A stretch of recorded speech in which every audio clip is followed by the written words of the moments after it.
Hey everyone, I'm Megyn Kelly. Welcome to the Megyn Kelly Show. So the orchestrated campaign to absolutely ruin Tucker Carlson continues. It wasn't enough to fire their number one star. In my opinion, Fox News seems determined to absolutely ruin him, to ruin his reputation, to make him unemployable, and ideally, in their view, to make his audience turn on him so that they won't follow him wherever he goes next. Fox News is suffering what could fairly be called a bloodbath at 8 o'clock, and now their entire prime time is suffering as a result of it, as viewers' anger escalates to exponential levels in the wake of this unfair treatment of their number one star. Okay, right now, the latest ratings we have are from Monday, because the ratings come out the next day, so we've gotten the Tuesday afternoon results. We'll get Tuesday nights today at 4:30. So I have Mondays. On Monday night, the 7 p.m., hosted by Jesse Waters, in the key advertising demo of 25 to 54, which is the number they care about, beat the 8 p.m., the 9 p.m., the 10 p.m., and even Greg Gutfeld at 11. He beat them all. Why is that? Because people are still in love with Jesse? I like Jesse. This is not a hit on Jesse. But no, that's not what's happening. Jesse's getting kind of the number he was getting, a little lower. He's suffering a bit too. But it's off a cliff at 8 p.m. They have left in droves and then they don't recover. They are not coming back for Hannity. They're not coming back for Ingram. They're not coming back for Gutfeld. It is a devastating event from 8 p.m. forward now on Fox News. They lost in both the demo and the overall to MSNBC.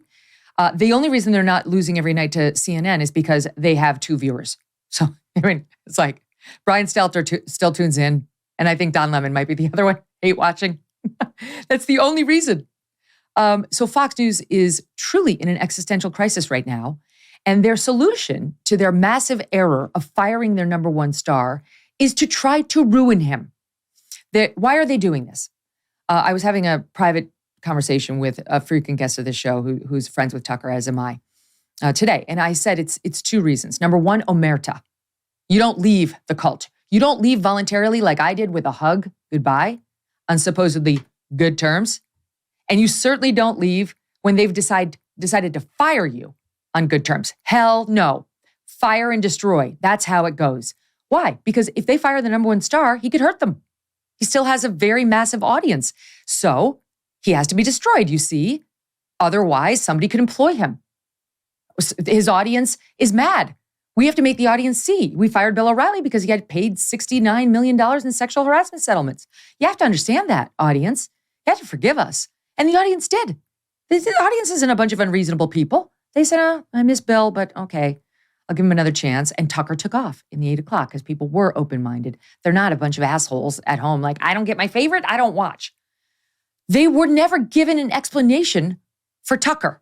The rug was pulled out from under the audience with no explanation.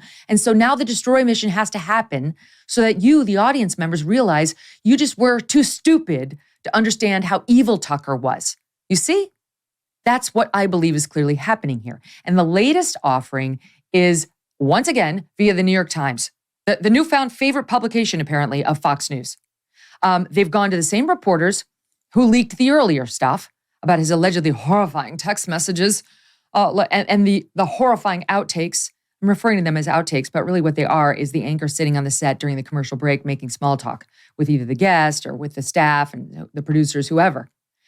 There's only one way to have that. You could be sitting there on the satellite feed, if you have access, if you're at a competing news channel and watching every second of Tucker, looking for him to say something and hold on to all the tapes and then release it after he got fired to make him look bad.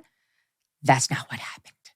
Or you could be somebody internally who's got a grudge against him, who now, on direction of the bosses, and it's part of the ruined Tucker plan, is going back, calling over all those tapes, looking for any moment that makes him look bad. So the New York Times earlier reports he had a moment where he called a woman yummy. Then he later said he was kidding in the same segment, not reported by the New York Times, the I'm kidding part.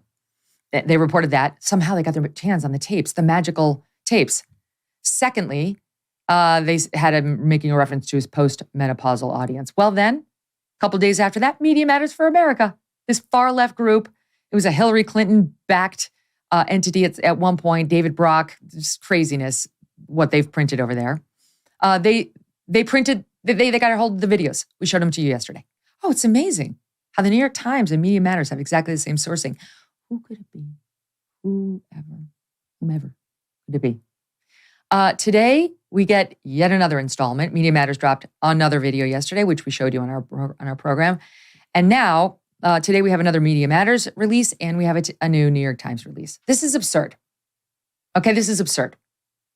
This is a destruction campaign, and the media is going along with it without one thought for how they're participating in what is an internal work dispute, allowing themselves to be used as tools of Irina Briganti, who runs the Fox evil communications department, and her bosses, who are clearly allowing all of this.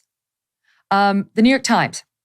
Carlson's text that alarmed Fox leaders, it's not how white men fight. The discovery of the text message contributed to a chain of events. Notice the ambiguity. They can't say this is what caused it, because at some point, these people could find themselves under oath in a lawsuit brought by Tucker. And they're clearly not prepared to say that this is actually what did it, because it obviously didn't. But it contributed to a chain of events that ultimately led to Carlson's firing. The New York Times goes on. A text message sent by Tucker Carlson that set off a panic at the highest levels of Fox on the eve of its billion-dollar defamation trial showed its most popular host sharing his private, inflammatory views about violence and race. The discovery of the message contributed to a chain of events that ultimately led to his firing. In the message sent to one of his producers in the hours after violent Trump supporters stormed the Capitol on Jan 6, Mr. Carlson described how he had recently watched a video of a group of men, Trump supporters, he said, violently attacking, quote, an Antifa kid. It was 3 against 1, at least, he wrote. And then he expressed a sense of dismay that the attackers, like him, were white. Quote, jumping a guy like that is dishonorable, obviously, he wrote. Quote, it's not how white men fight, he said. But he said he found himself for a moment wanting the group to kill the person he had described as the Antifa kid. Now, I will get into the full text that is printed here. Let me start with this. The Times acknowledges we are not supposed to be seeing this text. Why? Because it was produced by Tucker and or his producer in the context of the Dominion lawsuit, which is good. They complied with their discovery obligations. He didn't hide it. They turned it over. 2, it would be the general counsel of the company asking him for responsive documents. I guarantee you there would have been an assurance to Tucker that this would stay private, that his private correspondence would stay private, and that this would not be relevant to the Dominion litigation. In my view, I don't know that this should have been produced. I don't see how this is relevant to the Dominion litigation. It's one thing to produce it and have it come up in a deposition where basically they had cast a wide net, but there was no way this was going to be allowed in against Tucker at trial on a cross-examination. What does this have to do with lies about Dominion? He's talking about a beatdown he saw on the street a couple weeks earlier. So it was kept out. It wound up in a Dominion filing. Of course, they wanted to embarrass Fox and Tucker. And Fox managed to get it blacked out of Dominion's filing from the public eye for all the reasons I just stated. Well, miraculously now, someone has come up with it and leaked it to the New York Times. Whomever could it be? Who would have had the motive to keep it protected before, but now out it? Dominion? Oh, they have their $800 million. Why would they now be leaking texts about Tucker Carlson? Why would they do anything to risk their $800 million? Could it be perhaps Fox, which has been, in my view again, leaking to the New York Times day by day with little bits and pieces that would hurt Tucker? And here we go again with this long text. So it's been released from a redacted court filing that we are not supposed to see. The New York Times right now, I believe, is one of 3 news organizations. They are suing in this courtroom to get the redacted portions of these briefs unredacted. There's a process in place for the news media that's curious about what's behind these blackouts to find out. Someone has jumped the gun. Someone in possession of the Tucker texts has jumped the gun and flouted the court order. Whomever could it be? Such a mystery. So Tucker's text. A couple of weeks ago, I was watching video of people fighting on the street in Washington. A group of Trump guys surrounded an Antifa kid and started pounding the living shit out of him. It was 3 against 1 at least. Jumping a guy like that is dishonorable, obviously. It's not how white men fight. Yet suddenly I found myself rooting for the mob against the man, hoping they would hit him hard or kill him. I really wanted them to hurt the kid. I could taste it. Then somewhere deep in my brain, an alarm went off. This isn't good for me. I'm becoming something I don't want to be. The Antifa creep is a human being. Much as I despise what he says and does, much as I'm sure I'd hate him personally if I knew him, I shouldn't gloat over his suffering. I should be bothered by it. I should remember that somewhere, somebody probably loves this kid and would be crushed if he was killed. If I don't care about those things, if I reduce people to their politics, how am I better than he is? First of all, I think it's extraordinary that Tucker is being this introspective in a casual text exchange with a producer on his show.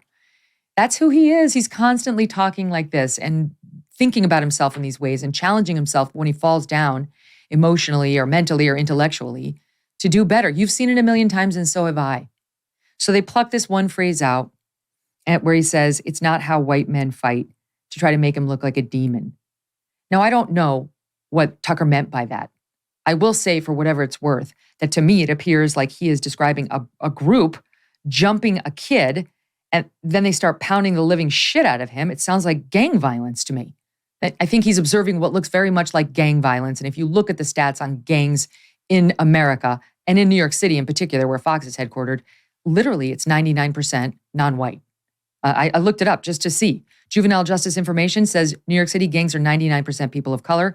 The National Youth Gang Survey, 81% people of color in gangs in America, right? Only 11% white on a national basis.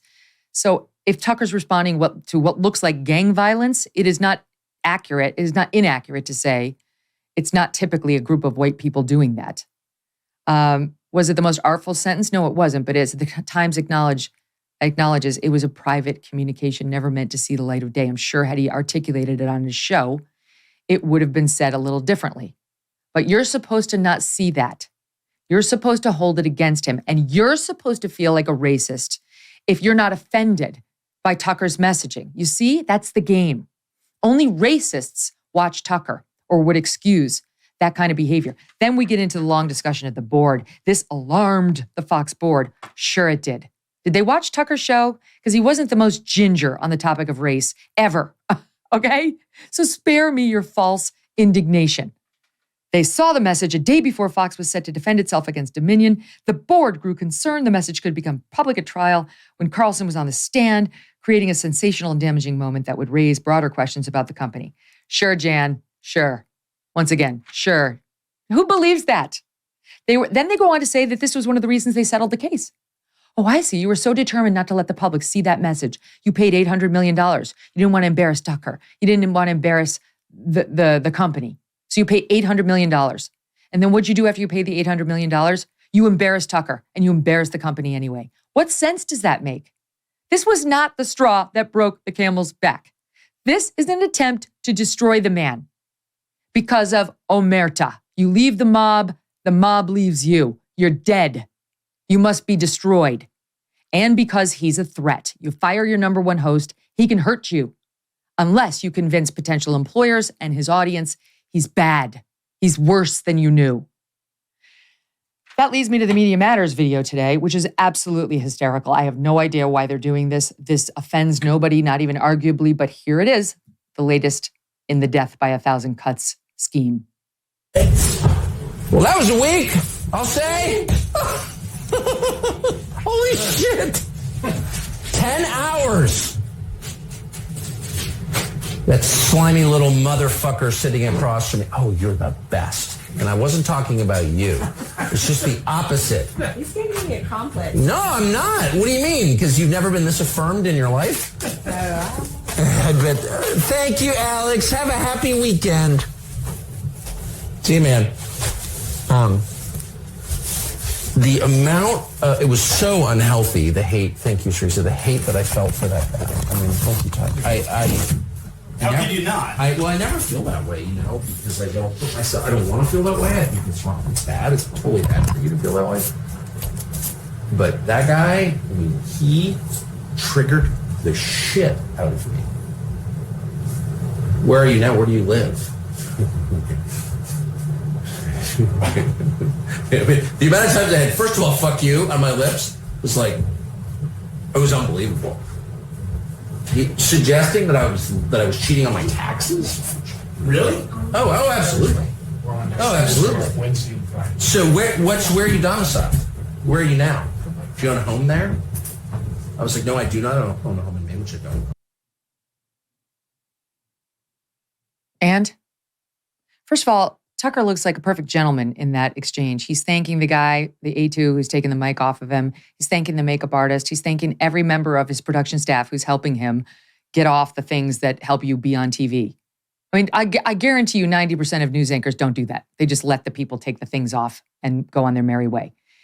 He's wiping the makeup off of his face, for those of you who are just listening. I have to say, one of the things that jumped out at me is how good men look, even without the TV makeup. Shit. It would not be that way for some of us. And he's talking about being deposed by the Dominion lawyer that day, which, surprise, wasn't pleasant. He was supposed to love the Dominion lawyer taking his deposition. He's supposed to love the implications that impugn his character and suggest he's a criminal tax cheat based on where he lives. I mean, who are they kidding? Who is this supposed to actually convince that Tucker sucks? I mean, truly, they're desperate. They're desperate inside of Fox. And you know, one of the things that really bothers me is, look, I think back at my time at NBC, and it ended badly there, as you know. But I can't say I was totally surprised because, trust me, there had been some indications internally that, let's just say, I wasn't totally surprised, okay? Tucker was the number one show. Tucker got them through the Trump era, which was incredibly challenging for Fox and for all news organizations. Tucker found the voice of the people in a way nobody else at Fox did or could or has since. Tucker took slings and arrows every night. Tucker's called a white supremacist by the New York Times on the front page, and they keep retweeting it. Tucker's a man. He's a human. He is subject to stressors and unhappiness like any of us. But he bore it for you, for the audience, for Fox. And he was on tape yesterday in the one saying, oh, this is an organization of good people. No, it isn't. No, it isn't. This isn't what good people do. You don't want him anymore. Tell him why. Just tell him. He still doesn't know why. Even Tucker doesn't know why. His lawyer doesn't know why. They won't tell him. They won't tell the audience. They just want to ruin him. The man has a soul. He has a heart. He has a family. He has a career he's worked really hard for. And this is wrong. This is wrong. Do you want to let him go? Let him go. Tell him why. Tell the audience why. Be a gentleman about it. Be a classy person about it. Don't be a complete douchebag like this. You know, send a message to the rest of the Fox employees that if they do well for you, they put points on the board, if they develop the number one show against all odds in the wake of Bill O'Reilly leaving, their biggest star, that you'll be loyal to them, that you won't treat them like shit. You won't try to ruin their career. He didn't leave you. You fired him. It's the whole thing is so undignified and it's kind of triggering. You know, I said the other day, CNN is not doing this to Don Lemon because he's not a threat. They're doing this to Tucker at Fox because he's a threat. And it must have been greenlit from the very top of the company. Meanwhile, it's not settled. They don't have a deal. Why not? Because he needs to be silenced while Fox tries to rebuild that disappearing audience. They are banking on you coming back to them. They've got a debate in August. You can't resist. You'll go. You'll forgive everything. They're banking on it. DeSantis is likely to announce this month, you're going to turn on Fox News. You can't go to CNN. You're not going to go to Newsmax. You're not going to go to digital media. You're going to tune in to the Fox News primetime, you lapdogs. It's what you always do. It's how they have billions. That's what's happening here. Keep him silent on the sidelines for as long as possible, unable to use his voice on any of these things, on Fox, on politics, on anything. And we will win in the end, like we always do. Or will they?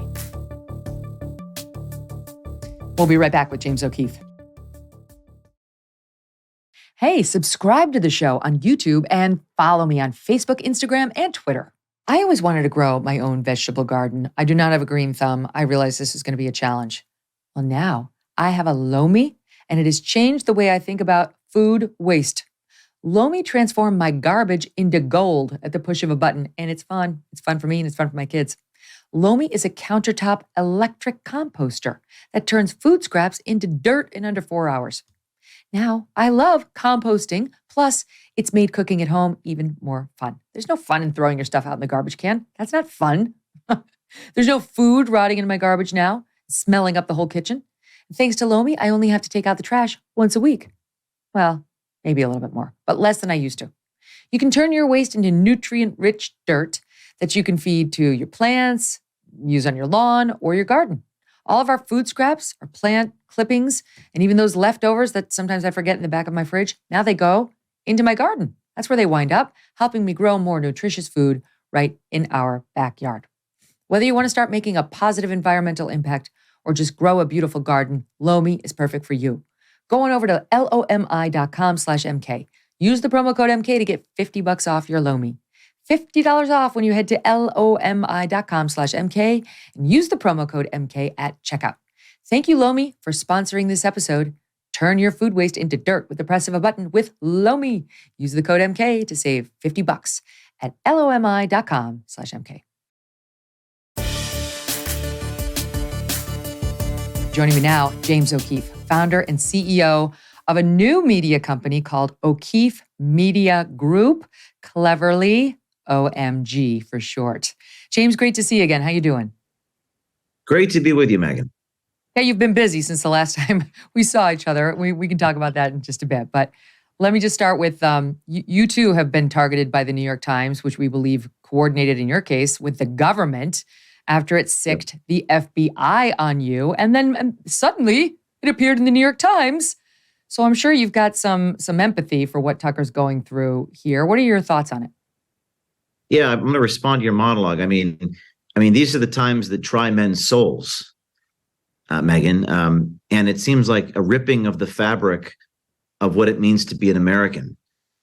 They're review. I saw your monologue there, and they're releasing on camera breaks of Tucker being human. Nothing, I think, that's really that outrageous. But I suggest we level the playing field and release the text message of New York Times reporters. It may sound a little bit of whataboutism, but the reality is Tucker was removed from Fox News. I was removed from the company that I founded 2 months ago. Right. And anybody who thinks differently or exposes the people in the administrative state or exposes the three-letter agencies are targeted, smeared. They try to humiliate you. So we're human beings. And nobody's perfect. You put anybody under a magnifying glass, anybody, any human being in the world, you're going to find something, I guess, maybe slightly embarrassing. The question is, does the public have a right to know it? And people like Tucker or people like me, I suppose that's our cross to bear, that any text message we've ever sent in our entire life, we put on the front page of the New York Times. Okay. By the way, I'm okay with that. I signed up for that. I'm not complaining about that. But if that's the world that we choose to live in, which we do, we live in America and the public has a right to know, then why aren't we putting the New York Times' text message? Or what about Irina Briganti's? Let's see her text messages. I'm sure they're absolutely lovely. Although I know firsthand she tries to do all her business by phone so that her fingerprints won't be everywhere. That's why it's very difficult for Irina to file a defamation lawsuit, because we'd actually start subpoenaing everybody she talks to, and they'd have to give up the goods. Right now, I guarantee you Fox is threatening people if they write stories about me accusing Irina Briganti, because she hates to see her name in print. The people who come for you in this way, James, they're cowards. They're happy to smear you. But as soon as you turn the tables and start talking about them by name and their misdeeds, totally different story. This is if you would have said this to me 2 years ago, I would have thought you were a little cuckoo. This is a spiritual good versus evil paradigm that we're now in. When I started in my journalism career 15 years ago, it was sort of injustice and balancing, like truth versus false. But now it's become a bit of right versus wrong. Yeah. And the line that separates good and evil runs through every single person, whether you're a good person or bad person. We all have things that we do that we're not proud of. And I struggled with the ethics of what I do as an undercover journalist. A few years ago, I wrote a book about it. I wrote a chapter called Privacy. You have to balance the harm done to the human being with the public's right to know the information. But where we're so off, okay? And I want to read something real quick, Megyn, just as response to your monologue, because I think it's really on point. A journalist in the 1990s committed suicide. Gary Webb was his name. He wrote a book called To Kill a Messenger. To Kill a Messenger. Sound familiar? And he was going after, I think his investigative reporting was on the CIA. He said, quote, I was winning awards, getting raises, lecturing college classes, appearing on TV shows.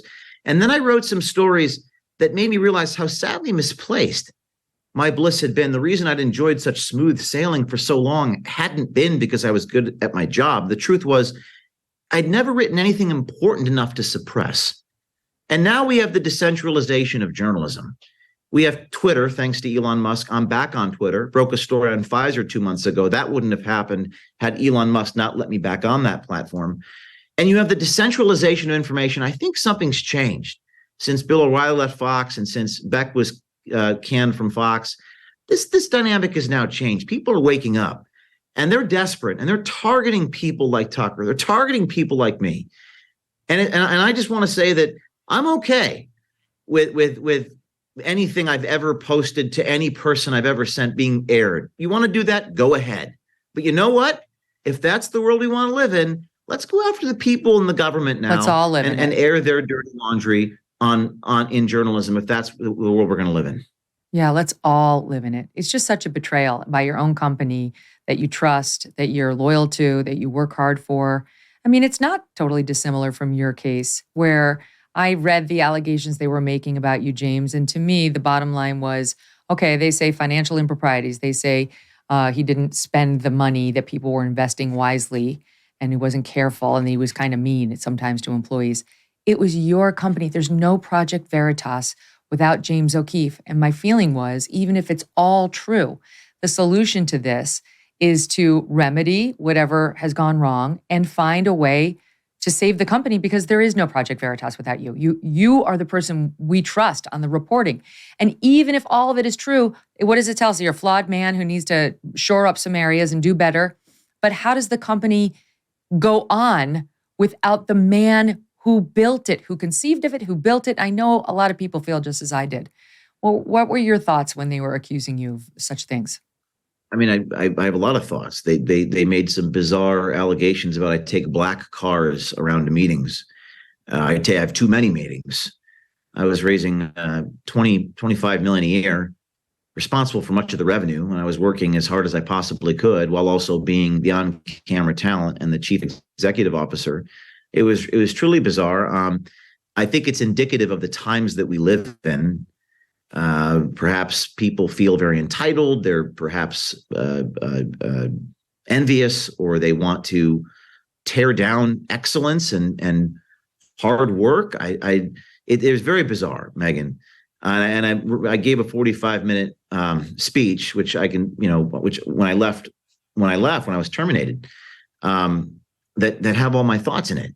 I learned a lot of things, Megyn, about human nature, about good versus evil. It was very painful. It was very, very sure. Because I spent 15 years building this thing and building the credibility of this thing. And I've always tried to do the right thing. I think it's getting harder in our world to do the right thing. And I learned a lot about board management. Frankly, I never paid attention to who was on my board. I know that Fox has a board. You should look at who's on their board. It's very interesting, private equity funds and so forth and so on. And in terms of media ownership, I was the CEO and chairman of a nonprofit, but a nonprofit is not owned. It's not owned by me. It's the board of directors. And I never really paid much attention to that part of it. Lesson learned. I'll do a better job now. And OMG, the organization I founded, doesn't even have a board. No, I have no board either. I'm the board. Good. As a journalist, I've always tried to do the right thing. And to operate without, as they say, without fear or favor. I never make decisions based upon economics, which is very rare. Because if you're an investigative reporter, sometimes I spent $1 million to do a story, and I didn't really care. I just wanted to get the story. That was my model. I whatever I got to do to get this story, however much it costs, it's philanthropic. So I was working as hard as I possibly could. I think they made a statement. I took a helicopter ride and stuff like that. Well, when you're running around having 7 meetings a day and you're trying to raise $100,000 a day to keep the lights on, to pay your 70 employees, So it didn't really make any sense. The timing of it was right after a Pfizer story. The only thing about me that was different, I'm the same guy I've been for 15 years, perhaps less intense than I used to be, as I learned how to be an executive and learned how to deal with people, which is not an easy thing to do, by the way, if you're a leader. The only thing that changed in 14 years of doing that was we broke a story on Pfizer. And then 4 days later, this all happened. So it was the timing was very, very bizarre. I could say a lot more about it, but I would say mostly what I've learned, it's a spiritual journey, and it's a fight of good versus evil now. As people like me and anybody who challenges those in power are under attack, on land, air, and sea. I did look this up earlier, just to answer your question. The Fox board of directors is made up of Rupert Murdoch, chairman, Lachlan Murdoch, executive chairman and CEO, William Burke, who looks like co-managing partner of the law firm Quinn Emanuel, Chase Carey, he's been at Fox forever, he's an internal guy, and Diaz, who is founder and chief executive officer of Aragon Global Management and Investment Group, focused on global media. Roland Hernandez, who is the funding principal and CEO of Hernandez Media Ventures, a company engaged in the acquisition and management of media assets. Again, so this is a big money group. Jacques Nesser, he's from private equity, advisor to the private equity firm One Equity Partners, LLP. And then Paul Ryan, and everybody knows who he was, former Speaker of the House. So are any of those people and now journalists? He's with private equity. Or any of those institutions or individuals? I mean, the Murdochs. Okay. I don't know about the others, but I learned early on in my career that I had to be, in order for me to do what I do, I have to effectively be the final decision maker. And this is a very important point. The deeper we go, we're going to have some powerful people here, like the Pentagon and Pfizer and Google. Yeah, I just broke a story this morning about the Department of Justice, the prison system. There is no area that I won't go. The FBI raided me. I mean, I've had a whistleblower in the FBI. I have more coming out on that probably tomorrow. And just as an aside, we had Matt Taibbi on the other day. He got served by the IRS during his congressional testimony. And now he's being threatened with jail time for allegedly lying to Congress about his Twitter file. I mean, so it's not just you. This is a pattern. But it wasn't the subjects of his inquiry and investigation that hurt Tucker. It was Tucker's own colleagues. It was Tucker's bosses. It was Tucker's associates that made the decision to remove Tucker, not whoever he was talking about on his show. So my point is the deeper that we go. We certainly think. I mean, I will say there was a report that both Murdochs I just mentioned had a conference call with Zelensky. And of course, Tucker was not a supporter of the war in Ukraine, or of our involvement on behalf of Ukraine and the funding. And but the reports are that there was no evidence whatsoever that they even discussed Tucker Carlson. But I mean, certainly there are people out there who believe that maybe Zelensky pushed for it. Nevertheless, that may be, even if that's true, nevertheless, it's the people around you that have to be very strong if you're going to do this. And it reveals the strength or weakness in other people when you do this. And the deeper that you go and the more effective that you are, let's say you're completely ethical, even if you do everything right. But if the pressure from the outside forces is so great, it'll make an otherwise decent person crack under the pressure. I mean, when you have the most powerful, I mean, Zelensky's a powerful guy. I mean, right? I mean, the things that Tucker, he's effective. He was probably the most effective individual in media. It makes people around you crack under that pressure, and therefore you have to surround yourself with incredibly strong people, both loyal to you and also loyal to the cause, such that when you have the whole world coming down on you, you don't betray, for lack of a better word, your colleagues, because it's easier for you to betray your colleagues than do the right thing. This is a little difficult thing for me to explain, but it's something that I've learned in the last year and a half, that we have to find strong people who are courageous, and it's going to get worse. Or the easier thing is just don't tell the truth. Just don't do the story. Go along to get along. Yeah, absolutely. It's the easier thing to do, frankly. It's much, you have to be a sort of sadist, perhaps a masochist, to do what I do. Yeah, There's you no, do. That's true. there's no profit in it necessarily. Right. My God, James, it's the worst of a lot of worlds. There's no profit. There's a lot of hassle. You could get arrested and wind up in jail. You could have, the FBI visiting you in the middle of the night. I sued Megyn. I sued the New York Times. I sued the New York Times, and that was very expensive. It was probably I probably spent $1 million, $1.5 million a year. I don't make that type of money. Lawyers are making that money. Okay, that's fine. So I have to run around the country raising money to pay these lawyers.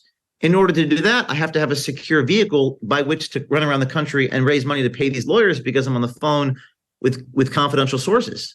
That was weaponized against me. James O'Keefe is taking too many meetings to too many. Well, what do you want me to do? In order to raise the money to pay the lawyers, I have to run around in vehicles to do that. So, I mean, maybe this is just, we're living in bizarre times. There's a spiritual dimension to it. But I promised you, and I promise your audience, I will always do what I think is right. I started OMG. I have no board. We have a lot of sources. Frankly, Megyn, more sources are coming to me than before this happened because they trust me more. And I think they probably trust Tucker more. I think they trust you more. They trust people who stick by their guns. The Pfizer whistleblower, a woman by the name of Debbie Bernal, after what happened to me, went public with me. She did not go public before, but she chose to go public with me on stage in early March after what happened to me. And I think whether it's the DA indicting Trump, separate issue, whether it's Fox kicking out Tucker, or whether it's Project Veritas removing me, people for some reason trust me more now. Perhaps because you have the scars to prove, what you've been through, and people will come to you as a result of that. No, I was saying, I had a conversation with Glenn Greenwald, who's on the opposite side too. He left The Intercept, the company he created. Sounds familiar. But he left voluntarily because they were editing his honest reporting about Joe Biden. It was like, no, do you know me at all? And he walked out of there. Barry Weiss left the New York Times under similar circumstances. But I was talking to Glenn and I was saying, not for anything. I mean, Fox, any of these, or they could offer me $200 million to go back and I wouldn't do it. I'd rather work for pennies than go back. What we're doing over here, I'm not saying it's perfect. Of course, it's got challenges of its own, but it's honest. And there's a purity to it. There's a purity of what we're doing where nobody owns me. I have a direct relationship with the audience and I have promised them to tell the truth. And I have a proven history of doing it. And if I don't uphold that promise, they'll leave me. And if I do, they won't. That's pure. That's right. Something I can be proud of. I don't have to go to bed at night wondering whether I'm somehow furthering an agenda I don't really believe in, just to line somebody's pockets, whether it's at Fox or NBC or any of these entities. They have very clear agendas, all these guys. And usually it's just to line their pockets. It's just increasing the bottom line. I think it's the commercial imperative. And if you're a capitalist, which many of you are, this is the thing about, Megyn, you tell me what you think, but in journalism, it seems like the commercial imperative is incompatible with truth-telling sometimes. I mean, advertising, that's the bread and butter of journalism. The point you made about Pfizer. Right, brought to you by Pfizer. And we grow up with it. I was a young man. I was born in the mid-'80s. You just listen to all this commercial stuff and you sort of become used to it. But if I put in my videos who it was brought by, like a NASCAR driver with patches all over myself, no one would believe me, rightfully so. I never took advertising money. No one ever told me what to do. But the more, Megyn, the more successful I became at my job, the more people resented the fact that nobody told me what to do. It's almost like, Megyn, someone told me recently, James, everybody wants to control you. The bigger that you get as a presence, the more everyone, especially in politics, it's almost like they resent the fact that you're not controllable. They resent that and they wish to control you. They want you to do what they want you to do. And my job, and I'm speaking again as a journalist here, is not to be controlled. It's to operate unafraid and impartial, and to follow the source wherever the story goes, wherever the facts lead me. That's my only imperative. It's not commercial, by the way. If I make money at this, fine. If I don't, we'll see.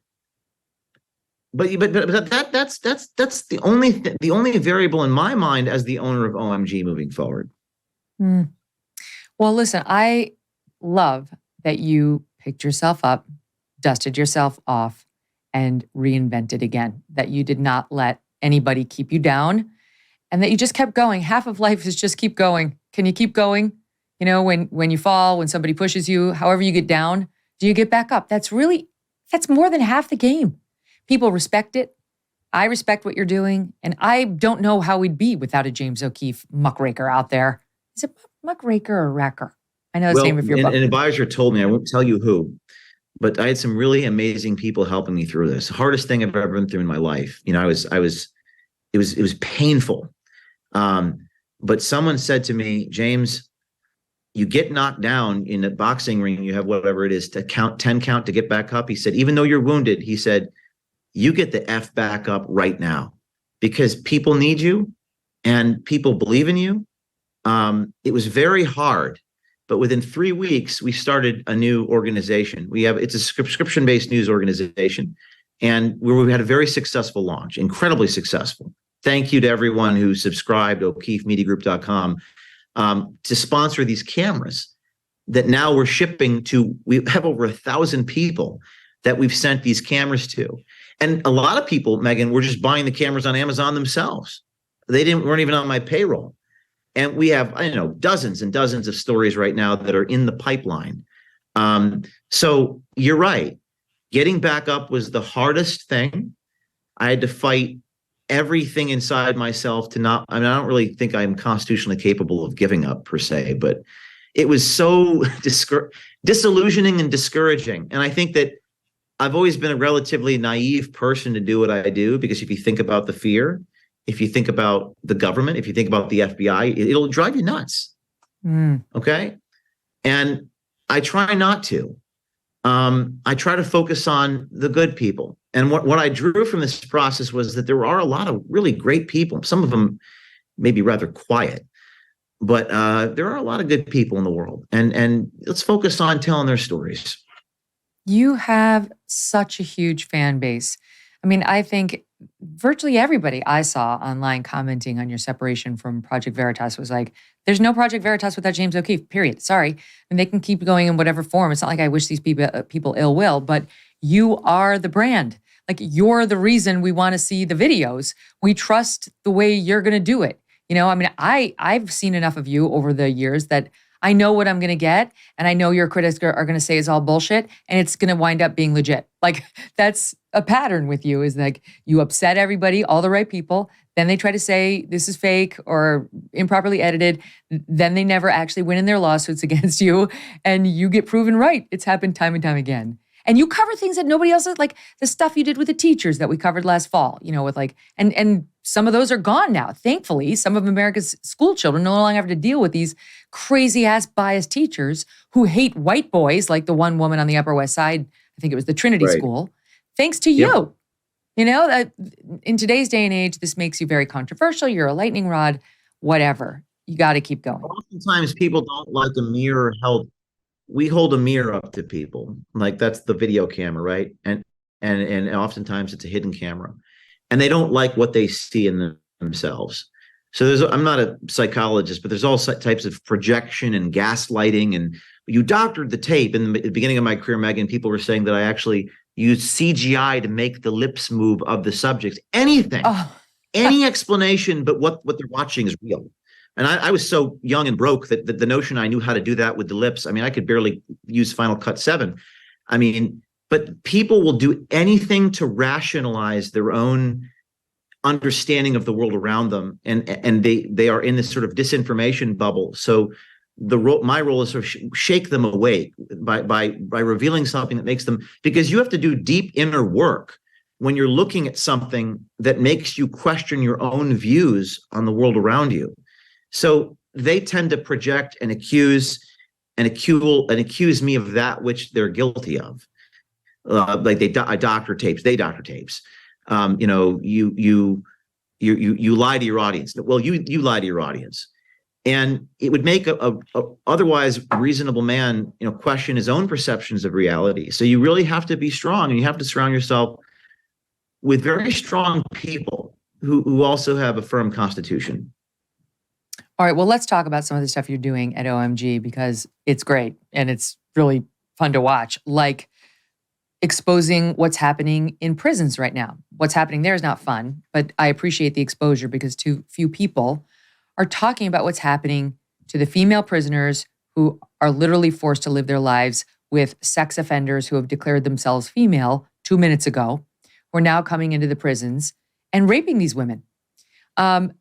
I think people ignore this because they're like, oh, they're prisoners. They're criminals. Okay, whatever. It's sad, but move on. No, these women, I saw a lawyer arguing, and she convinced me that this is an Eighth Amendment violation of cruel and unusual punishment. You take a woman who committed a crime, and these aren't always, violent crimes that these women commit. Usually they're not. Maybe it's a drug crime, something like that. They have to go behind bars, and then you make them share a cell with a male sex offender who's convinced the authorities in places like Washington State, where you did your expose, that they're actually female. And then they get raped. And no one seems to care. So tell us about, we're going to play some clips, but tell us kind of what you've done here. Well, this is a breaking story today. The Department of Justice official is saying that Merrick Garland, Attorney General, is rolling over on this transgender policy called $1 Million Baby. So that means that men who are pretending to be women are going to female jails in order to, according to our sources, have sex with women. Men are, they keep their male genitalia and keep their testosterone, but say that they're women in order to intentionally impregnate females in a prison. So this is this is in many cases rape, in most cases rape. And they are then suing for $1 million. And according to this Department of Justice official who did not know that she was being videotaped, we released today, she said this is wrong. And Merrick Garland is sort of rolling over on this. Now, we don't know what the solution is to this public policy issue, but maybe it's separate prisons for transgender people. Maybe it's keeping people in the biological prison that they were born with. So this is a big story. And we went to Washington State, where a lot of these inmates are, and in this prison in Tacoma. We obtained footage of some of these women pleading through the plexiglass on these video recordings, pleading for help. And the prison, Megyn, in the video I released today, I went there actually on Sunday with my microphone and my cameras, and the prison officials drove onto the public area where I was standing across, and they said, "You can't be here." I said, "Well, I'm a journalist. I could stand here." So this was a product of a source who came to us with video recordings to OMG, and she's very scared for her life and terrified of retaliation. This is another situation in which the comfort of biological men takes precedence over the comfort and safety of women. These trans women, quote unquote, trying to get into the women's prisons are men. They're biological men. And so as not to hurt the feelings of these biological men, they force the women who have no choice about where they go to live with them. And some of these guys are sex offenders. It's absolutely outrageous. We reached out to this Washington prison, and we have a statement, which I'll get to in a second. The long and the short of it is they're not sorry. They're not backing down. They prize equity over all. But here's, just before we get to that, some of the setup. So here's James. This is one of the women, an actual woman in the Washington prison. Now, we've disguised, well, not we, but James has disguised the voices to protect their privacy. Can you imagine the shitstorm that could be created for them if they're on camera there? So they're a little hard to understand.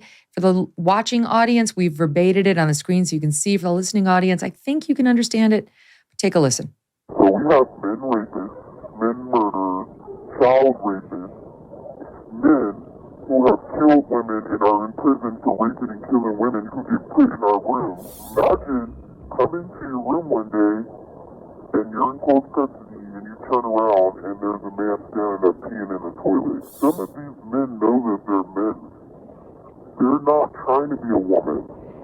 They just say that to come here, to have sex with women during their prison sentence. I've heard some of these men talk about how they would want to get a girl pregnant so that the girl could form a lawsuit against WCCW and say that he raped her and he's willing to go along with it.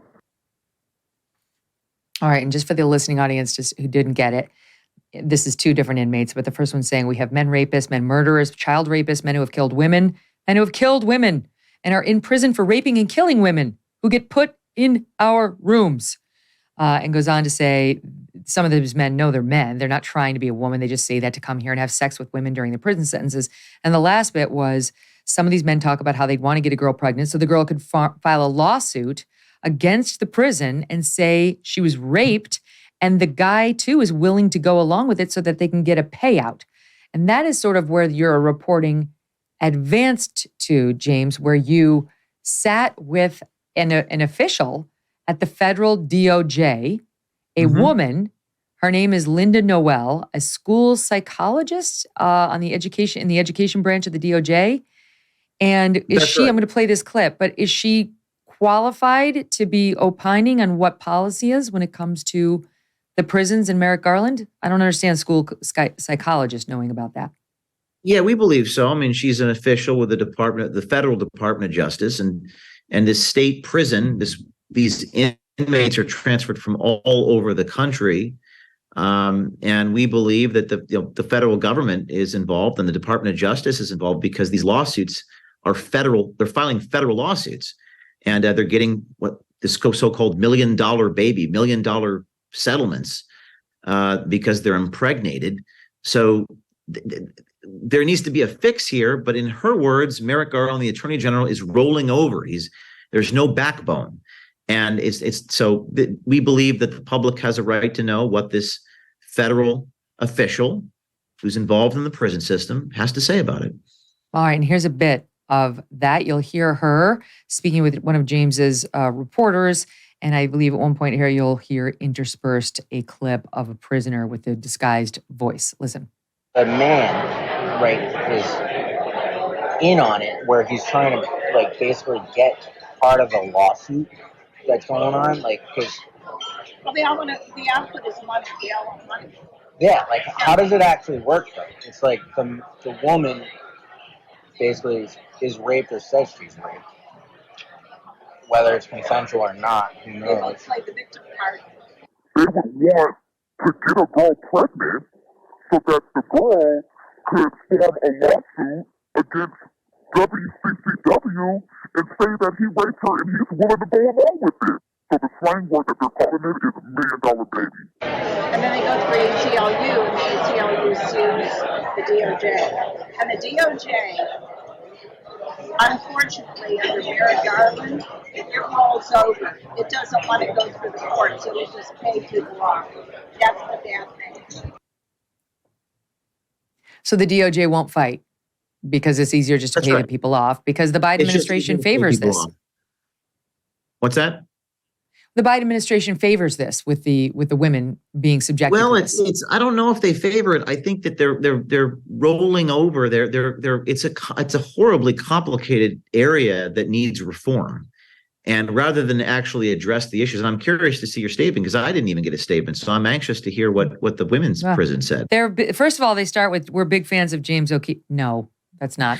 I thought you were serious for a minute. No, it says the Washington State Department of Corrections strongly emphasizes the importance of inclusion and representation by recognizing the unique challenges that non-binary and transgender incarcerated people face. DOC takes allegations of crime seriously, and any person incarcerated here suspected of committing a crime is subject to the same laws and investigations regardless of where they were housed or their gender. It's our position that a person's right to safe and humane treatment does not change based on their gender identity. DOC continues to actively work with community outreach organizations to identify and address possible systemic issues regarding housing, mental health, and medical services for people who identify as transgender. We remain committed to the health and safety of all people in our custody. They go on to say, blah, blah, blah, blah, blah. pointing to a policy that reads, if people self-identify as transgender, intersex, and/or gender non-binary, the policy provides detailed guidance on placement and programming. And they go on to say, we have a team of people who will make the final placement determination after evaluating a healthcare assessment, a mental health assessment, to figure out whether this person belongs in the man's or the woman's prison. Finally, for good measure, a common myth perpetuated about people who are transgender is that they will commit crimes of assault against vulnerable populations. This is not the case. So we should not believe the women who say they've been raped by trans prisoners because it's a myth, James. It sounds like a desperate statement. By the way, if you or your producer could send that to me, my team is blowing up, interested in that statement to get that out. Sure. Yeah. I in the piece I published, I spoke to multiple sources. I even recorded one of the sources, and this is a new source, an actual prison official now, not one of the inmates, who said they are on defense. James, they are scared to death of you. This is what this guy was saying. I blurred his voice. But we stand by our reporting, Megyn. This is happening. Women are getting raped, and there's $1 million lawsuits after they're impregnated. So are they saying that's not happening? Are we okay with that in society? I mean, Megyn, some people have told me, not many, but a small percentage of mine, why do we care about these prisoners? They already broke the law. First of all, they're women, and the 8th Amendment of the Constitution prohibits cruel and unusual punishment. Women should not be being raped by men in their prisons, period. It's wrong. In their cells where they cannot leave. I mean, which they cannot leave. It's deeply immoral what they're doing. And why do they do it? Because they're worried, again, about equity. They say, we strongly emphasize the importance of inclusion and representation by recognizing the unique challenges that non-binary and transgender incarcerated people face. I don't care.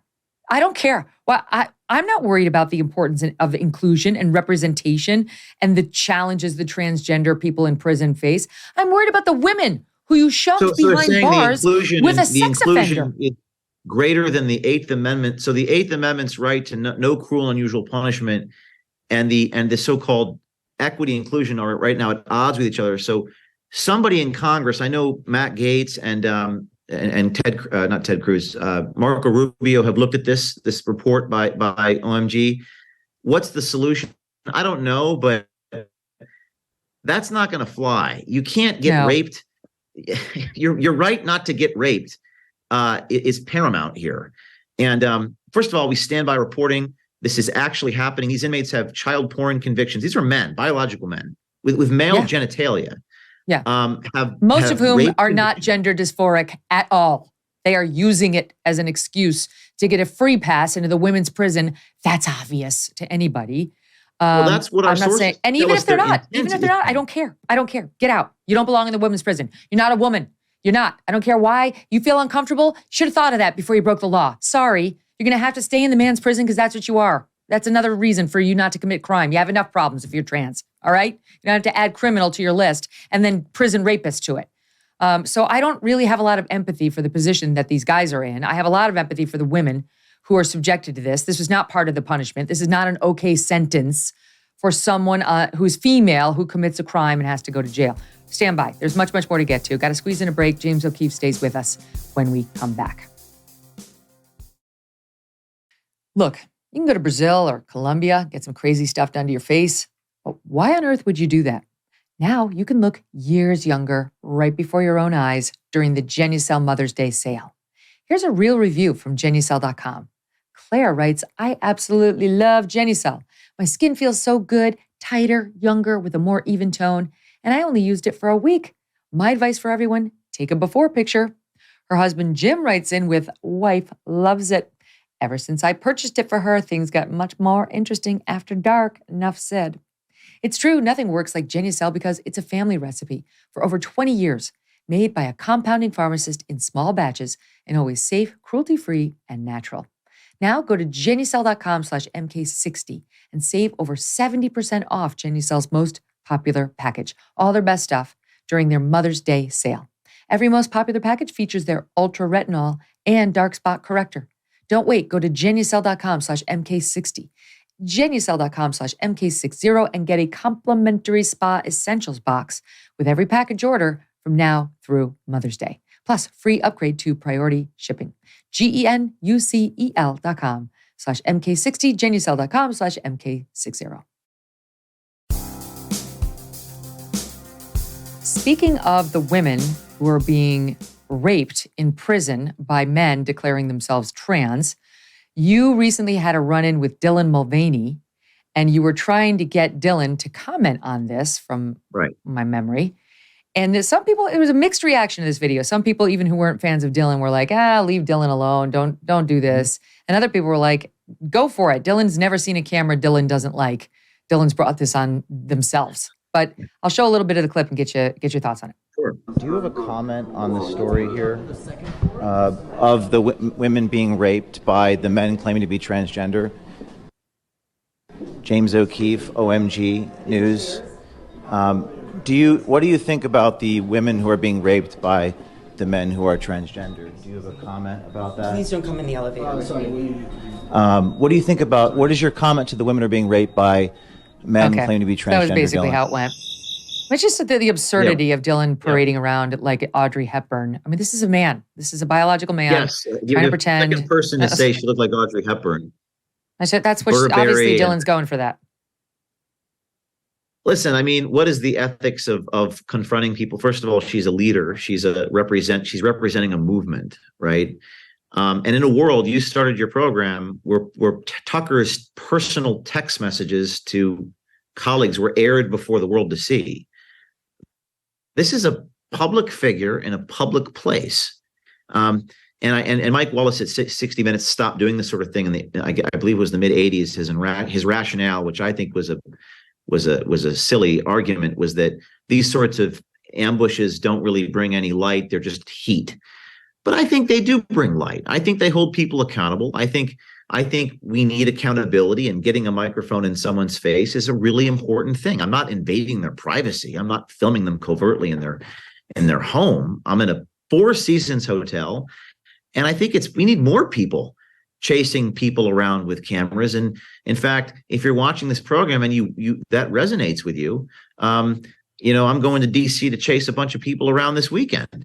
And I want thousands of people with microphones. Go to our website, o'keefemediagroup.com, and send me a little note there, and I'll equip you to do that. Well, it's an interesting point because Dylan will, of course, sit with Drew Barrymore while Drew's literally on her knees praying at the trans altar.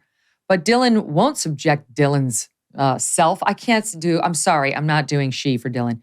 Dylan won't subject himself to a reporter who might challenge Dylan on these issues that we're discussing.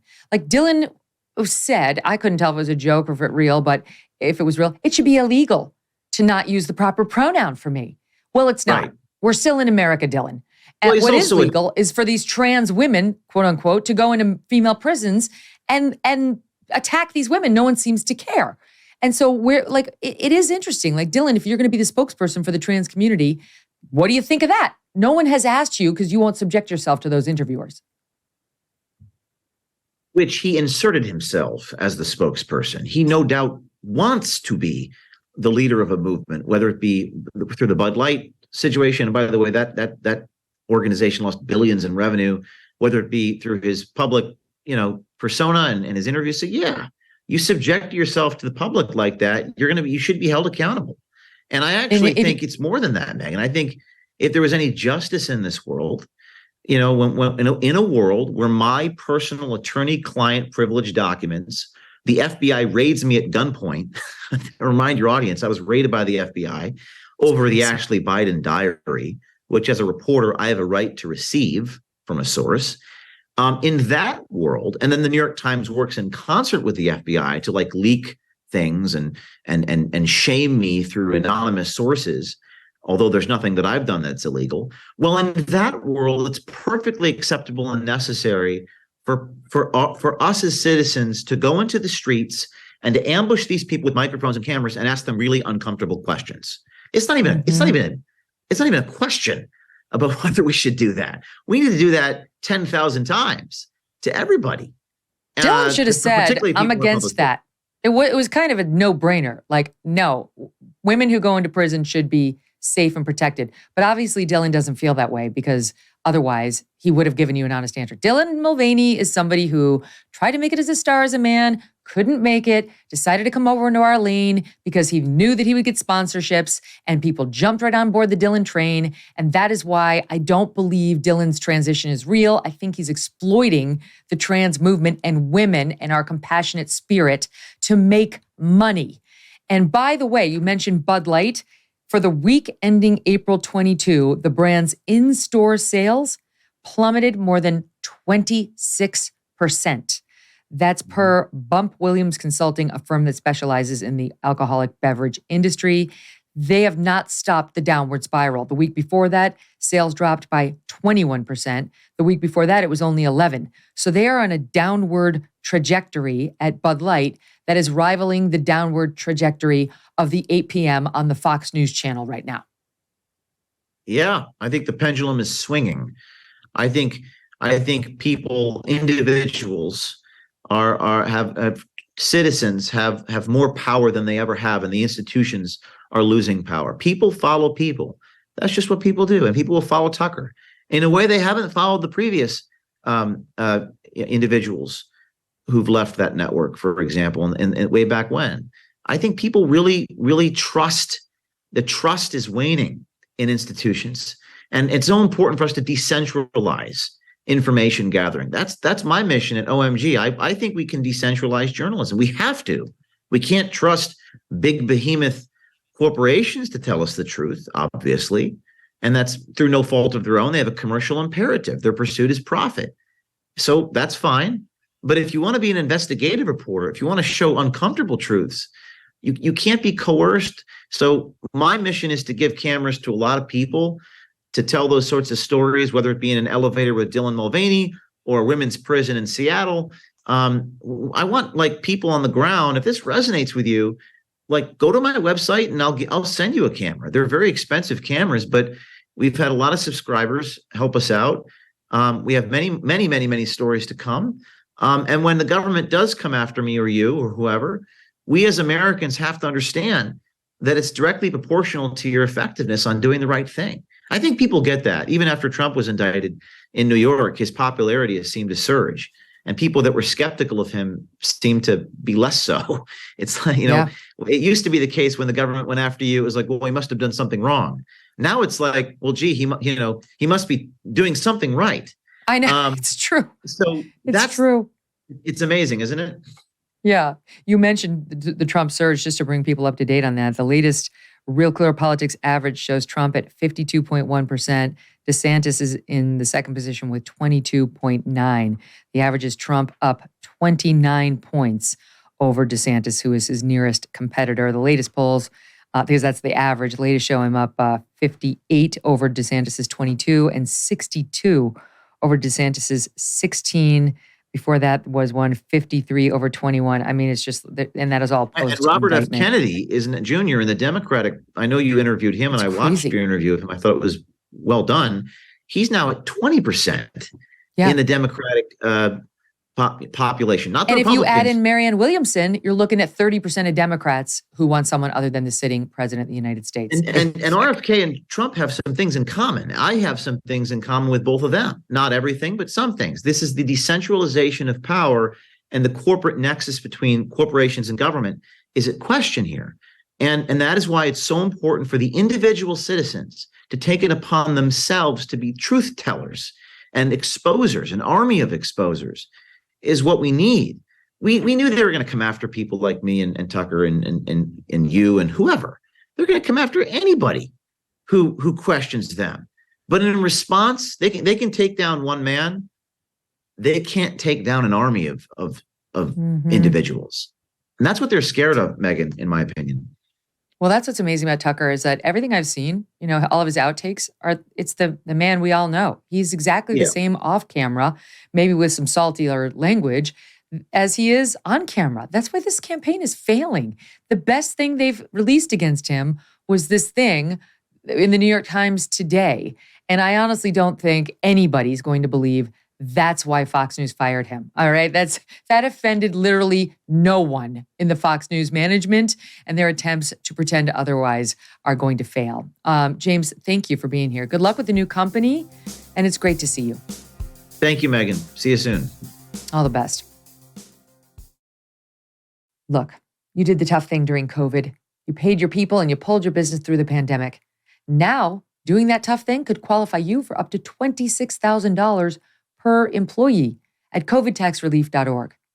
Government funds are available to reward companies with 2 or more employees who stayed open during COVID. It's not a loan, and you don't have to pay it back. It's like an allotment of money that's already there, sitting there. The program is complicated, but no one knows more about it than the CPAs and tax experts at covidtaxrelief.org. You pay nothing up front. They do all the work and then share a percentage of the cash they get you. Businesses of all types, including nonprofits and churches, can qualify, including those who took PPP loans, even if you had increases in sales. You did the tough thing for your employees during COVID. Let covidtaxrelief.org help get you up to $26,000 per employee. Visit covidtaxrelief.org, covidtaxrelief.org, covidtaxrelief.org.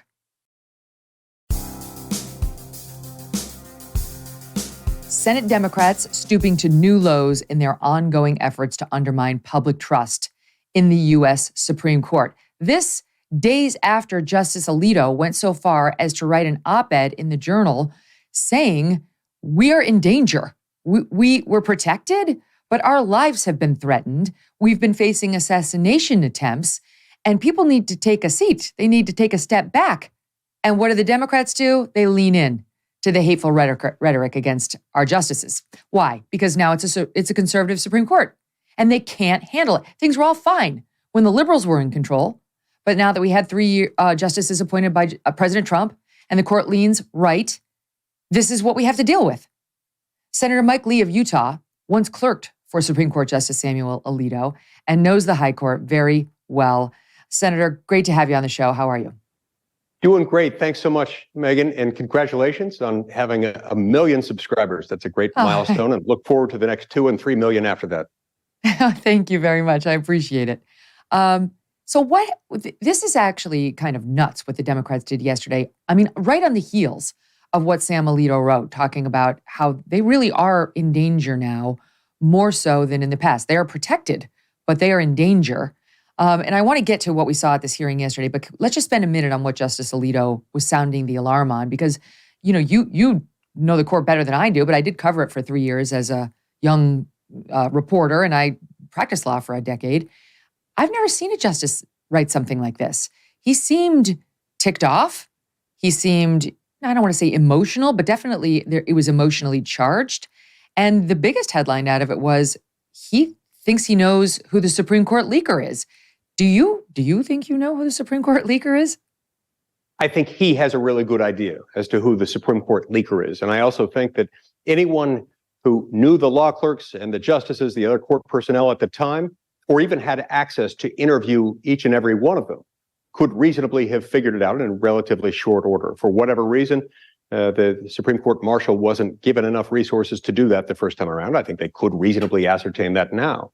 And yes, it was somewhat emotionally charged when he gave that interview and those statements, because it's an emotionally charged thing when you think someone is either trying to have you killed or trying to have you at least believe and fear that you might be killed if you go through with a particular Supreme Court opinion. So he has every right to feel strongly about this, and we all should, because this is a full-blown attack on the Supreme Court itself, on the institution, setting aside one's ideological viewpoints on how Supreme Court cases ought to be decided.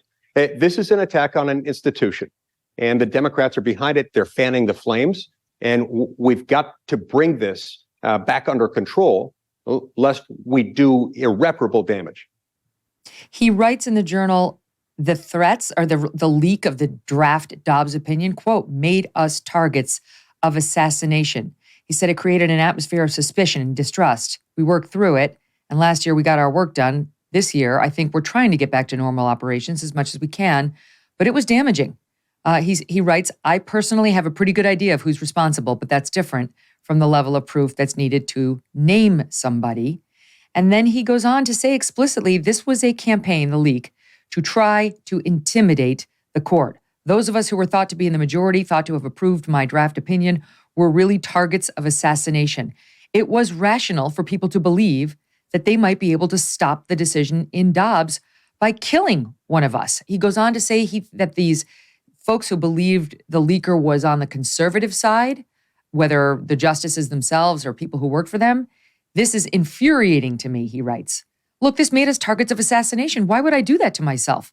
Would the 5 of us have done that to ourselves? It's quite implausible. Interesting, he says 5 instead of 6, because the Chief Justice concurred with the conservative justices. He didn't want to overturn Roe versus Wade, though. So he's clearly not counting Roberts in this. Would we have done this to ourselves? I don't feel physically unsafe, but that's because now we have a lot of protection, being driven around in basically a tank. So this is the state of affairs right now for our justices. And before I move on from his opinion piece, is there anything left to be done, Senator, on unveiling who was behind this? It would not take much at all. There are things left to be done, and you're right, it wouldn't take much to unveil it. All that needs to happen is that the marshal of the U.S. Supreme Court needs to be authorized to conduct a new investigation and enlist the help of deputized members of the U.S. Marshal Service to help conduct that investigation. They need to interview each and every law clerk and any other Supreme Court personnel who had close access to the circulating draft opinions. I'm confident they can do that. As they interview them, as they review their phone records, and as they follow up on those interviews and the document reviews, they can find the leaker. I'm quite confident of that. And this does need to happen. Look, this is no exaggeration to say that this put their lives at risk. I remember exactly where I was 1 year ago yesterday when the leak was announced. I immediately, my concern was for the welfare of the Supreme Court justices, particularly those whose names were attached to the then leaked draft of the Dobbs opinion. Very concerned. I got on the phone immediately and made phone calls to make sure that that the Supreme Court was taking adequate precautions as far as their personal safety. Everyone knew, everyone understood immediately the natural ramifications this would have. And it was of its very nature, the kind of thing that could threaten them, intimidate them, and subject them to a risk of physical violence. And it's unacceptable that over a year later, we still don't know who it was. Well, some of your colleagues in the government had very different reactions, because we now know that Merrick Garland, our Attorney General, was specifically advising those who are on scene there to protect the justices at their homes when people were protesting in the wake of the release of the draft leak and the actual opinion, when they were most vulnerable, when, as he points out, it would have been rational to think if you assassinated one of the 5, you could stop the reversal. Merrick Garland was essentially telling these cops, stand down, do not arrest the protesters, even though if you protest as an attempt to interfere with the carrying out of justice, with the conclusion of an opinion, you are breaking the law. You're breaking the law. You're committing a crime under 18 U.S.C. Section 1507. You're breaking the law if you show up at the home of a Supreme Court justice in order to protest or demonstrate, trying to influence that justice in some way. This is a crime. And based on these documents that were unearthed by a whistleblower and through my colleague from Alabama, Senator Katie Britt, we discovered that the U.S. Marshal Service has issued these training guidelines saying that when you're at the home of a Supreme Court justice, don't make arrests under Section 1507 without prior approval from the U.S. Attorney's Office, which makes it all but impossible that it's going to occur. And then they added additional elements onto the crime, elements that do not exist in the statute. They have to be criminal threats, or there has to be some indication of violence under the circumstances. Those are not elements of Section 1507. And so, not surprisingly, not one arrest under 1507 has been made at the home of a Supreme Court justice in the last year since this Dobbs leak occurred, even though ever since then, we've had protests at their homes. They followed them to their favorite vacation spots, in some cases to their churches, and yet not a single arrest is made. That's absolutely unconscionable. It's unforgivable. And what you said about how Merrick Garland said, oh, they have full authority. The marshals have full authority on site to make arrests if somebody crosses the line or if somebody's doing something against 1507, directly contradicts that representation to you. He tried to tell you that no, don't worry. They're going to be able to do whatever they want on the site. And what you're telling me now is that these leaks that your fellow senator got show exactly the opposite. They were being told, don't arrest the people unless they cross these additional lines that we've imposed that aren't in the actual law. But he looked you in the face and said something very different. That's right. About 2 months ago, he was in front of the Senate Judiciary Committee, on which I sit for an oversight hearing. I asked him about arrests under 1507. He told me they have full authority to arrest. But we now know that's not true, because a month later, in a different hearing in front of a different committee, Senator Katie Britt from Alabama had unearthed these training materials showing that they were telling him not to arrest. And then a few weeks after that, I interviewed the Deputy Attorney General at another hearing before the Senate Judiciary Committee, and got almost no response as to why this was happening, other than that she refuted my suggestion that they had added elements to the offense of Section 1507, and that they had made it all but impossible by adding those elements and requiring prior approval for an arrest by the U.S. Attorney's Office. That she's dead wrong in suggesting that this makes it all but impossible for them to arrest. And that's borne out by the facts, as evidenced by the fact that, notwithstanding the fact that dozens, if not scores, if not hundreds of these protests have been carried out at the homes of Supreme Court justices over the last year, and not one arrest under Section 1507. This, by the way, is the whole reason why Brett Kavanaugh almost got murdered. I mean, this is real. This is not hypothetical. It made it a lot harder for them to detect him, to figure out what he was doing, by virtue of the fact that they don't arrest these people. Meanwhile, is there any doubt that if it had been a protest outside of the home of Elena Kagan, Sonia Sotomayor, or eventually Ketanji Brown Jackson, and the draft opinion had included the three of them, let's say Ketanji Brown Jackson was on the court by that point, saying we uphold Roe, and they had the votes, they were in a 5-person majority to uphold Roe, but the conservative protesters were outside of the homes of those three women, chanting and threatening and menacing, that Merrick Garland would have fully empowered those marshals to arrest those protesters and clear the premises like that. Yeah, one can easily imagine that would have been the outcome. Now, that didn't happen, so there's no clear way to prove that, although I will point out that for nearly 50 years, that was the status quo, and yet you didn't see conservatives or pro-life Americans showing up at the homes of Supreme Court justices who supported Roe versus Wade and its progeny, protesting in front of their homes. If that happened, it certainly wasn't a regular thing that I'm aware of. And one can imagine that if this had erupted in the scenario you described, that there would have been arrests, as there are constantly arrests made for people interfering with access to the entrance of an abortion clinic under the FACE Act. Dozens and dozens of these prosecutions are being brought for those, even though the FACE Act also protects churches, places of worship, from similar activities and acts of vandalism.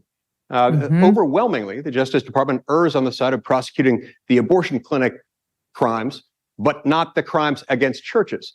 That tells us something about what they might have done had this opinion gone the other way. Right. Or even the centers that help pregnant women looking for an alternative to abortion. Pregnancy crisis so insane. Centers also covered. So so what have these women done? You're mad at them because they've chosen to have their baby? Their clinics need to be bombed?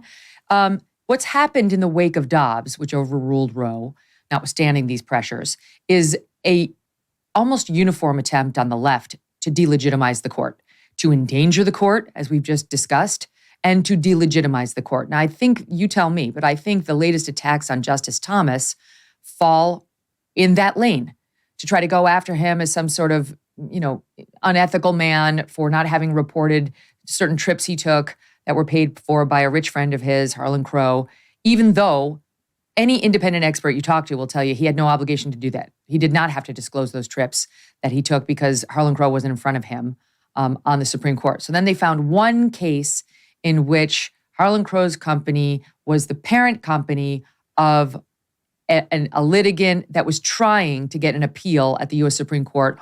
All of the justices rejected that appeal, as they do in 99% of the cases. And now they're turning around and saying, gotcha. it was the parent company that didn't, as I understand, even own a majority interest in the lower company. And that lower company was trying to get an appeal, and all the justices said no, but he didn't recuse himself. So gotcha. These are beyond frivolous attacks. Look, this is a character assassination campaign that's been going on for decades. I mean, literally for 31 and a half years, they've been going after Justice Thomas.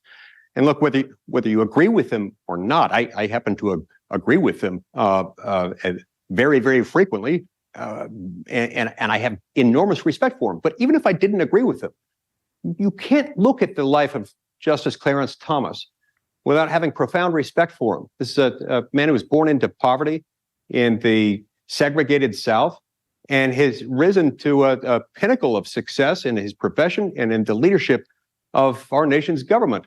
Now one of the longest serving Supreme Court justices in history, not to mention one of the more influential American jurists this country has ever known. He is a deeply principled, deeply ethical man. And yet they attack him nonetheless, and have been continuously for 31 years, because he has the audacity to be a conservative jurist and also happens to be black. The left can't handle that, and they're attacking him as a result. They're using that then as a springboard, and in tandem with the assault on Dobbs, with the refusal to make arrests under Section 1507. They're trying to delegitimize the court, to destabilize it. That is extremely dangerous, and we can't let that happen. So the Democrats remain in control of the Senate as a result of the disappointing midterms for the GOP. And they decided to hold hearings on this Thomas allegation and whether the Supreme Court needs to be reined in by its co-equal branch of government over in the legislature. And look, you guys can pass laws all day long that, affect citizens. It's a different matter when you're trying to impose new ethics on the Supreme Court and pressure them into doing it themselves. It's a co-equal branch of government. So the Democrats don't totally seem to understand that and decided to hold hearings. They tried to get Chief Justice Roberts to attend, and he said, "You can pound sand. Bye. I don't answer to you." But they went ahead with it, and their chief witness was this guy, is it Kedrick? Kedric. Yeah. Kedrick Payne of the Campaign Legal Center, which my understanding is pretty much like a left-wing money group, who decides to offer testimony about the ethics at the Supreme Court. And your friend, Senator Ted Cruz, got a hold of Mr. Payne and had some questions about some alleged hypocrisy when it comes to enforcing the rules against the conservative justices, but maybe not so much the liberals. Here's a little bit of that. Well, if that's the standard, going and traveling and being paid for by others, then guess what? Just about every Supreme Court justice has done so. Justice Ruth Bader Ginsburg was appointed in 1993, 2 years later. In the time she was on the court, she took 157 trips. Mr. Payne, yes or no? Do you think Ruth Bader Ginsburg was corrupt? No. Nor do I. Ruth Bader Ginsburg was not alone. Justice Stephen Breyer, appointed the year later in 1994, took 233 reported trips. So again, yes or no, Mr. Payne, do you think Stephen Breyer was corrupt? No. Nor do I. I would point out Justice Kagan has done the same thing. Justice Sotomayor has done the same thing. And yet none of my Democrat colleagues care, because this is a political attack directed at a justice they hate. Pretty powerful moment. And I have to say, in no way was Ted Cruz being unfair. All those are honest statements. Can I tell you, Senator Lee, even Nina Totenberg of NPR, which is no right-wing organization, was defending Justice Thomas and the high court yesterday. That's how far the Democrats are reaching here. And Megyn, they reached so far that by the end of it, I believe my Democratic colleagues on that committee were seriously regretting holding that hearing to begin with. It backfired spectacularly because it allowed us to focus for 2-3 hours on the deficiencies of their claims, on the absurdity of the accusations against Justice Thomas, and on the fact that they're trying to make something out of nothing by comparing him to a standard that did not yet exist on what was reportable and what wasn't. He complied. He complied in each and every instance with the law. Now, and if you really want to drill down into this, we can identify things that other justices have done that probably were not in compliance. We're not focusing on that because we don't think it makes them corrupt. We think those were at best minor instances. But if you really want to drill down on this and make any minor infraction into something, this is not going to end well for the Democrats because many of their heroes arguably failed to comply, at least to the extent that they claim Justice Thomas didn't comply. This guy Payne, our friend Comfortably Smug over part of the Ruthless podcast, pointed out his group took money from Sam Bankman-Fried to the tune of $760,000. He also appears to have misled you guys while under oath yesterday. Your colleague, Senator Kennedy, was asking Mr. Payne about his bias against the conservatives on the court, trying to figure out whether he personally insulted Chief Justice Roberts.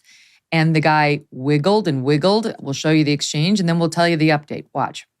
You retweeted this out. John Roberts is a disgrace. No, I disagree with Justice Roberts. Well, you didn't call him Chief Justice Roberts. You called him John Roberts. No, this is you retweeted this. No, Senator, I did not retweet that. Yes, sir, you did right here. I will need to see. Can you provide a copy to me now? But sure. I did not retweet. Can you tell me why you think Chief Justice Roberts is a disgrace? I did not say that. Did not retweet that. Oh, okay. Maybe Twitter got it wrong. Twitter didn't get it wrong. Mr. Payne was not being. I'll give to him the courtesy of saying he was incorrect, though you could argue it was a lie. He had to clarify his testimony just now, acknowledging that he did, in fact, retweet it. As you can see right here on the record of the tweet, Twitter didn't make a mistake. He retweeted somebody else's tweets by Norm Ornstein, calling John Roberts like he's your neighbor and not the Chief Justice of the United States, quote, a disgrace. So this is the best the Democrats could do in their smear campaign. And the reason I raise it, Senator, is because we're really talking about life and death here. Back to the Alito letter, where he outlined the extraordinary steps they're now having to take in order to protect their lives. And these Democrats are on a campaign, from what Chuck Schumer said outside the Supreme Court to what Maxine Waters said and to what Lori Lightfoot in Chicago said about the Supreme Court's coming for us and it's time to take up arms. And the left doesn't seem to care. When Chuck Schumer went onto the steps of the Supreme Court of the United States and said, you've unleashed the whirlwind and you will pay the price, that was a threat. And it's a threat every time they try to accuse someone of doing something that they didn't do on the Supreme Court. It's perpetuating and encouraging threats when they say nothing about the non-enforcement of criminal statutes being violated as the lives of Supreme Court justices are being imperiled. And make no mistake, Megyn, this is motivated by a sincere desire to erode the reputation of the court, which has taken a hit because of this campaign, a campaign the flames of which are aggressively fanned by the mainstream media establishment, which almost never tells the full story, not with respect to Dobbs, not with respect to these protests, not with respect to the scurrilous allegations against Justice Thomas and other Republican appointees serving on the Supreme Court of the United States. So it's leaving a mark. They want to delegitimize it. And I think they're trying to drive out the justices they don't like. I think they're trying to make life so miserable for Justice Thomas that he decides to step down early, perhaps early enough to allow President Biden to replace him with some progressive jurist of their choice. Well, first of all, on that latter point, if they think that's going to succeed, they don't know Justice Thomas, as I do. That's not going to happen. But what they're doing is wrong, and what they're doing is also leading towards something else. They desperately want to finish the job that FDR started back in 1937 and pack the Supreme Court. We cannot ever let that happen. Here's an example. We've talked about the Schumer soundbite many times. Here's just an example of some of the other attempts to delegitimize these justices, something that this is historically unprecedented. This didn't used to be the way. It's SOT 3. It was 3 justices named by one president, Donald Trump. This morning, the radical Supreme Court is eviscerating Americans' rights. Of an extreme ideology. I am spitting mad over this. We have 6 extremist justices on the United States Supreme Court who have decided that their moral and religious views should be imposed on the rest of America. Radical Republicans are charging ahead with their crusade to criminalize health freedom. Judges who promised to follow the law, but wink, wink, nod, nod, were cleared in order to get where they got today. The conservative majority of the Supreme Court shows how extreme it is. A woman's fundamental health decisions are her own to make, not some right-wing politicians that Donald Trump and Mitch McConnell packed the court with. But this decision must not be the final word. It's pretty remarkable, Senator. Especially, I'll just give you this last thing from Alito's op-ed. He writes, these types of attacks are new during my lifetime. We're being hammered daily, and I think quite unfairly in a lot of instances. And practically nobody is defending us. The idea has always been that judges are not supposed to respond to criticisms. But if the courts are being unfairly attacked, the organized bar will come to their defense. Instead, if anything, they've participated to some degree in these attacks. And he finishes here.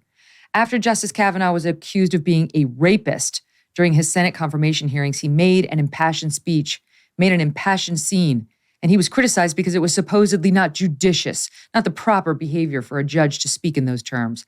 I don't know. If somebody calls you a rapist, we're being bombarded with this. And then those who are attacking us say, look how unpopular they are. Look how low their approval rating has sunk. Well, yeah, what do you expect when day in, day out? They're illegitimate. They're engaging in all sorts of unethical conduct. They're doing this, they're doing that. It's one thing to say the court is wrong, he says. It's another to say it's an illegitimate institution. Fair points? Not only fair points, but this emphasizes why I have such enormous respect for my former employer, Justice Alito. This is a decent, good man and a first-rate jurist, one of the best ever to serve on our nation's highest court. He, along with Justice Thomas, have been dragged through the mud, through the dirt, mercilessly by people who are not concerned about the facts because they have only one objective, which is to delegitimize the court. Liberal Democrats understand that they can no longer rely on the Supreme Court to adopt policy and impose it on an unwilling public, the American people, because the far left's policies are so unacceptable to the American people that sane electorates don't elect politicians willing and able to bring those policies about. So the Supreme Court has made clear it's not going to do their bidding. And for that, they're furious. For that, they're trying to delegitimize the courts so they can pack it. I wrote a book about this, a book that's about to come out on paperback on June 6th called Saving Nine. Yeah. And in Saving Nine, I explain this longstanding campaign to try to delegitimize the court so they can remake it in their own image. And as I explained in Saving Nine, you can't undo this. Once they flip this switch, if they were to pack the Supreme Court, it'll go tit for tat depending on who's in control of Congress and the White House, until before you know it, you add 2 here, you add 3 there, you add 4 there, because you can't remove those justices once they've been put in place. It becomes a one-way ratchet. Before long, instead of a 9-justice impartial tribunal, you will have a highly politicized, enormous body, more resembling the intergalactic Senate in the Star Wars movies than any judicial body ever could appear. This is high-stakes poker they're playing. They've got to be called out on it. And that's why I'm so grateful that you're willing to speak the truth on this topic. Well, I'm disgusted by what they're doing. I mean, I remember the day when every justice, so long as they were truly qualified in their credentials, would get a 99, 98% approval out of the Senate because we didn't particize everything. Politicize, that's what I'm looking for. Politicize everything. Not everything was about partisanship. And now, not only have we gone tribal, but we're actually endangering these 9 people who could be making millions in private practice, but have chosen to serve. We're lucky to have all 9 of them, even though I know you and I disagree with some of them. I respect them. I don't want anything to happen to them when they're in the majority, deciding things against people who are more aligned with the Federalist Society, like you and I might be. And I can't stand that they're getting away with doing it to these conservatives. It's outrageous. Thank you for fighting the good fight. Again, the book is called Saving Nine, the fight against the left's audacious plan to pack the Supreme Court and destroy American liberty. All the best to you, Senator Lee. Thanks so much, Megyn. And thank all of you for joining us today and all week. More and more of you are finding the show on YouTube. We're on fire right now over on YouTube. YouTube.com/Megyn Kelly. If you would like to join the fun, check out the shorties, as my mom calls them. And go ahead and subscribe to the podcast too, that we can consume the show at your leisure if you happen to miss it when we're live on Sirius XM Triumph Channel 111. Welcome, and we will keep bringing you the truth. Tomorrow, the guys from Ruthless. Oh, love those guys. You'll love it too.